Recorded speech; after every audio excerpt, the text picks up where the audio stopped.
आदर्श शिक्षण संस्थान जोधपुर की ओर आयोजित ऑनलाइन कक्षा में कक्षा 7वीं के सभी भैया बहनों का हार्दिक स्वागत अभिनंदन। अभी हम पाठ 3 हमारी बदलती पृथ्वी इसके बारे में पढ़ रहे हैं और इससे पहले वाले वीडियो में हमने मुख्य स्थल आकृतियाँ क्या क्या कारणों से बदलती, तो मुख्य स्थल आकृतियाँ बदलने 2 कारण हमने समझे। एक नदी के द्वारा कौन कौन सी स्थल आकृतियाँ बनती हैं, एक समुद्री तरंगों के द्वारा कौन कौन सी आकृतियाँ बनती है।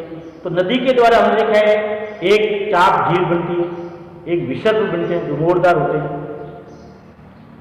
और डेल्टा का निर्माण होता है, ऐसी आकृतियाँ बनती हैं। ऐसे समुद्री तरंगों से भी जो कठोर चट्टानें समुद्री तरंगें उसको बार बार काटती है तो चट्टान में छेद हो जाता है, क्षय होता है उसका, तो समुद्री गुफा बनती है। समुद्री गुफा जब बहुत बड़ी चौड़ी हो जाती है, केवल छत रहती है, उसको हम तटीय मेहराब बोलते हैं। और कभी कभी कुछ चट्टानों को समुद्र की तरंगे और साइड से दोनों तरफ तोड़ देती है, पत्थर एक दीवार की तरफ ऐसे खड़ा रहता है, उसको हम स्टेक बोलते हैं। ऐसी मुख्य आकृतियों में परिवर्तन नदी के द्वारा और समुद्री तरंगों के द्वारा क्या क्या होता है ये समझेंगे। आज के वीडियो में अब ये समझेंगे कि हिमानी बर्फ की नदी और पवन इसके द्वारा क्या क्या परिवर्तन होता है। तो हिमानी का मतलब है बर्फ की नदी, और वो ये नीचे पहाड़ों में होती है, पहाड़ों में कठोर चट्टानें होती है। जब बर्फ जम जाती है या थोड़ी सी पिघलने के बाद बहती है, बर्फ के रूप में वो बहाव होता है, तो कठोर चट्टानों को नुकसान होता है, कठोर चट्टानों को तोड़ देती है, कठोर चट्टानों में खड्डे कर देती है। बहुत बड़ा बर्फ का टुकड़ा बार बार अगर की चट्टान पर गिरता है तो वहाँ खड्डा हो जाता है, आसपास की चट्टानें टूट जाती है। तो ऐसे कई बार बहुत बड़े बड़े ऐसे खड्डे हो जाते हैं पहाड़ में। जब बर्फ पिघल जाती है, बहने चालू होती है, तो वो खड्डा पानी से भर जाता है, जिसको हम बोलते हैं प्राकृतिक झील। मनुष्य ने नहीं बनाया, प्रकृति ने ऐसा एक खड्डा बना दिया जिसके अंदर पानी भर गया, उसको प्राकृतिक झील बोलते हैं। ये हिमानियों के द्वारा बनती है। और हिमानियों को हम समझेंगे एक चित्र के द्वारा। तो आप चित्र देखिए, तो ये जो आप चित्र में देखते हैं कि पहाड़ है, पहाड़ में सफ़ेद सफ़ेद बर्फ गिर रही है। ये बर्फ कभी कभी थोड़ी सी पिघलने के बाद बहती भी है, तो पहाड़ को कई जगह से काट दिया। जब ऊपर से नीचे की ओर कठोर चट्टानों पर वो गिरती है तो वो उसके साथ में गोल गोल मिट्टी जो होती है, गोलाकार मिट्टी या पत्थरों को अपर्दित करती है। अपर्दित करती थी मतलब पत्थरों को तोड़ देती है और ये गहरे गर्तों का निर्माण करती है, गर्तों में खड्डे।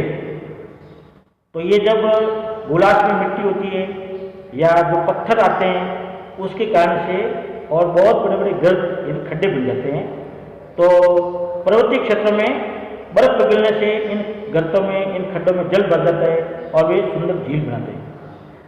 और हिमनद के द्वारा उसके साथ साथ में जो छोटे छोटे शैल, रेत, तलछट ये जो निक्षेपित होती है, ये सभी निक्षेप हिमनद या हिमोल्ड का निर्माण करते हैं।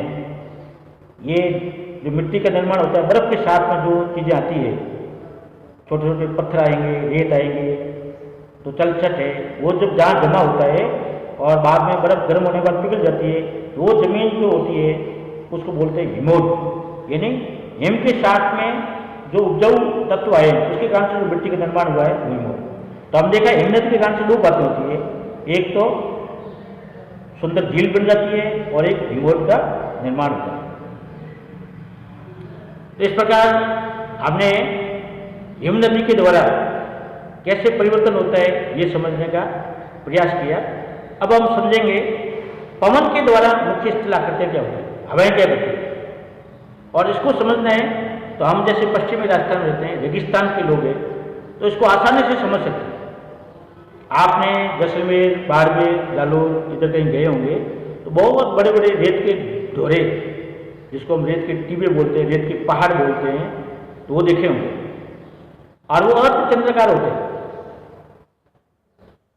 तो ये टीलों का निर्माण कैसे होता है, ये अर्धचंद्राकार क्यों होते हैं, इसके बारे में हम समझेंगे। हमको पता है कि जहाँ वनस्पति नहीं होती है, पेड़ पौधे कम होते हैं, वहाँ हवा की गति तेज होती है। जब हवा की गति तेज होती है तो उसके साथ में और मिट्टी की ऊपरी जो परत है वो भी उड़ती है। अब ये मिट्टी की जो परत हवा के साथ उड़ रही है और कहीं कोई मान लो झाड़ी आ गई, कहीं पेड़ आ गया और वो हवा की गति को रोक देता है, हवा तो धीमी पड़ जाती है, तो धीमी पड़ते ही वो रेत के कण वगैरह वो वहाँ जमा हो जाते हैं। तो जहाँ हवा की गति कम होगी वहाँ पर वो जो रेत के साथ में उड़ करके आए, हवा के साथ में जो रेत के कण है वो वहाँ जमा हो जाते हैं और बहुत बड़े बड़े कभी कभी टीलों का रूप ले लेते हैं, जिसको हम दोहरे बोलते हैं, और उसको वास्तव में रेत की टीबे बोलते हैं। छत्रक शैल, जैसे छत्र होता है ऐसी आकृति में टीब होती है गोलाकार। क्यों? क्योंकि जब हवाएं बहती है तो टीलों को जो रेत के टीबे होते हैं उसको नीचे से काटती है, ऊपर से नहीं कटती।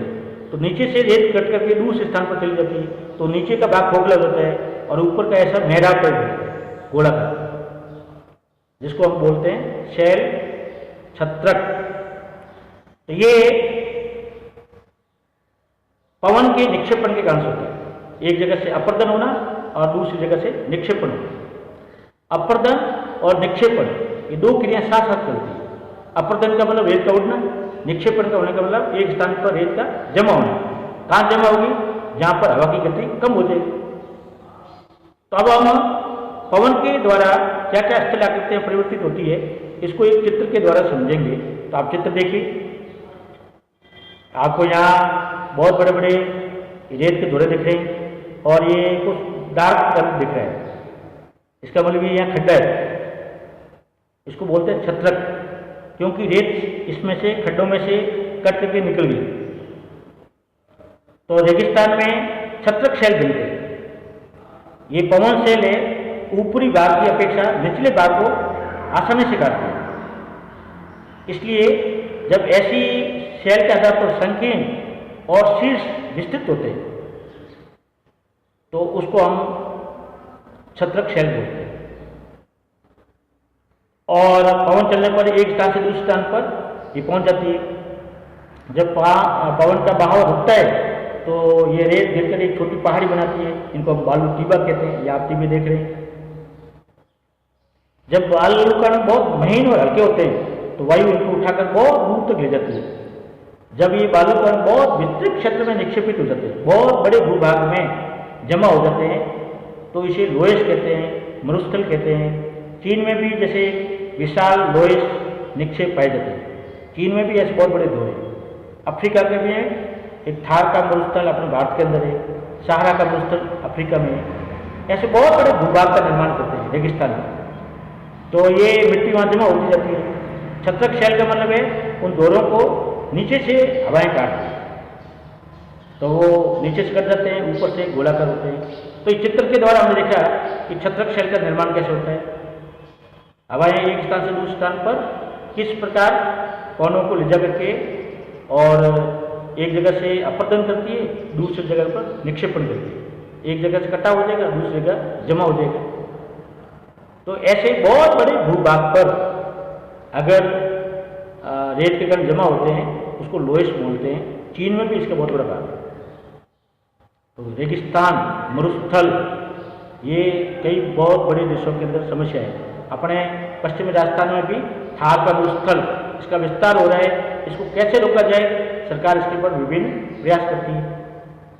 तो इस प्रकार हमने देखा कि पवनों के द्वारा ऐसी स्थल आकृतियों में परिवर्तन होता है।